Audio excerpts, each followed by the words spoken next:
मैंने कभी नहीं सोचा था कि एक पुराना गांव जो मैंने बचपन में छोड़ दिया था, एक दिन मेरी जिंदगी का सबसे खतरनाक मोड़ बन जाएगा। मेरा नाम आदित्य है। पेशे से एक पत्रकार हूं। सच खोजने और झूठ को बेनकाब करने का जुनून मुझे कई अंधे रास्तों पर ले गया, लेकिन इस बार की राह मौत से होकर गुजरती थी। नमस्कार दोस्तों, मेरा नाम सोनू है और मैं आज आप लोगों के लिए एक और नई कहानी लेकर आया हूं। वापसी एक अनसुलझा रहस्य। ये कहानी है राजगढ़ की एक वीरान गांव जो नक्शे से जैसे मिट चुका हो, लेकिन जिसकी मिट्टी में अब भी रहस्य की बदबू घुली है। एक शाम ऑफिस में बैठा एक पुरानी फाइल खंगाल रहा था।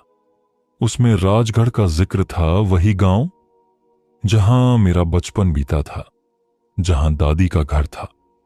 लेकिन रिपोर्ट कुछ और ही कह रही थी। 1993 में पूरे गांव ने खुद को आग लगा ली थी। मैं चौंक गया। दादी की मौत का कारण तो मुझे बीमारी बताया गया था, फिर ये सामूहिक आत्मदाह। दिल में कुछ टूटा, सवाल उभरे, जवाब चाहिए थे, और मैं निकल पड़ा राजगढ़ की ओर। एक कैमरा, एक डायरी और दिमाग में हजारों सवालों के साथ। राजगढ़ पहुंचते ही मुझे महसूस हुआ कि यहां वक्त थम गया है। टूटी फूटी हवेलियां, जले हुए पेड़ और अधजले कपड़ों की गंध अब भी हवा में तैर रही थी।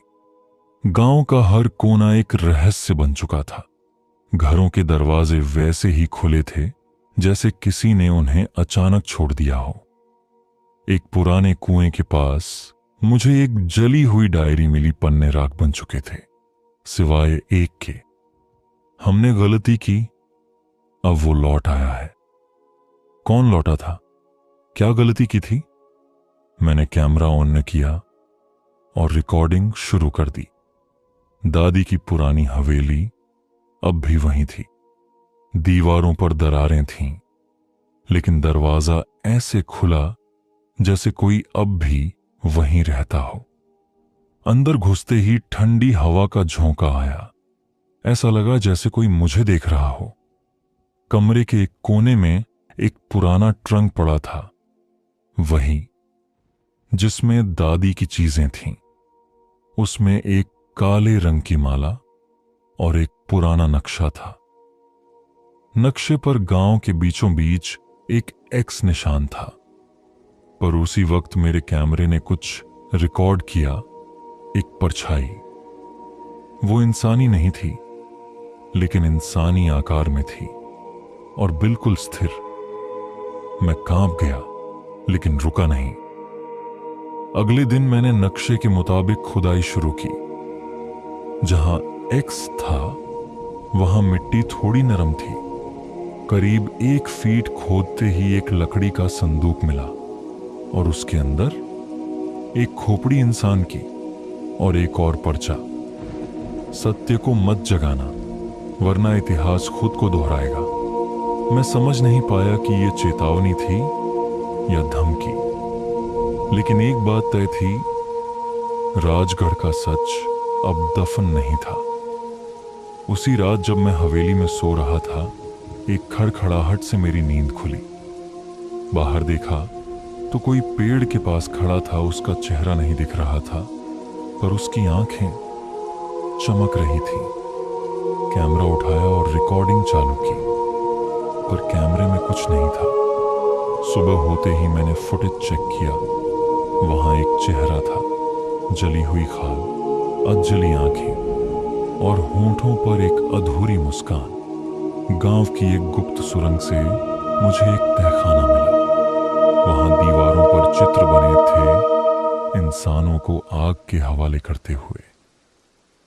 शायद ये वही घटना थी जो 1993 में हुई थी। तहखाने में एक और चीज मिली, एक रिकॉर्डिंग टेप।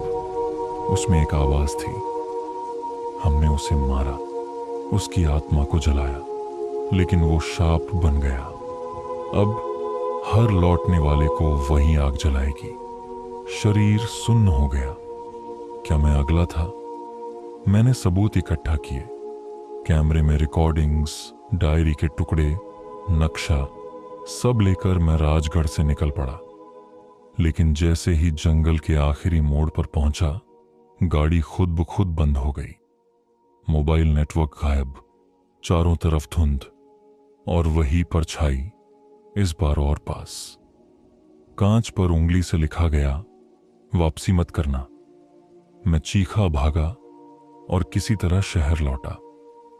आज 4 महीने हो चुके हैं। मैंने रिपोर्ट सबमिट की, किसी ने छापा नहीं। चैनलों ने फुटेज रिजेक्ट कर दिए। कहा ये रियल नहीं, फेक है। पर मैं जानता हूं, मैंने जो देखा वो कोई भ्रम नहीं था। पर अब मेरी जिंदगी बदल गई है। हर रात 3:30 पर मेरी खिड़की खुलती है, कमरे में राख की गंध आती है, और कभी कभी कोई मेरे कान में फुसफुसाता है, गलती फिर हो गई आदित्य। इस कहानी का अंत अभी नहीं हुआ है। राजगढ़ अब भी वहीं है, अपने अगले शिकार का इंतजार करता हुआ। और मैं अब सिर्फ एक पत्रकार नहीं रहा। मैं एक रहस्य का हिस्सा बन चुका हूं, एक ऐसा रहस्य जो कभी खत्म नहीं होगा। अगर आपको ये कहानी पसंद आई हो तो लाइक करें, सब्सक्राइब करें और कमेंट में बताएं। ऐसी ही कहानियों के लिए बेल आइकन दबाना ना भूलें।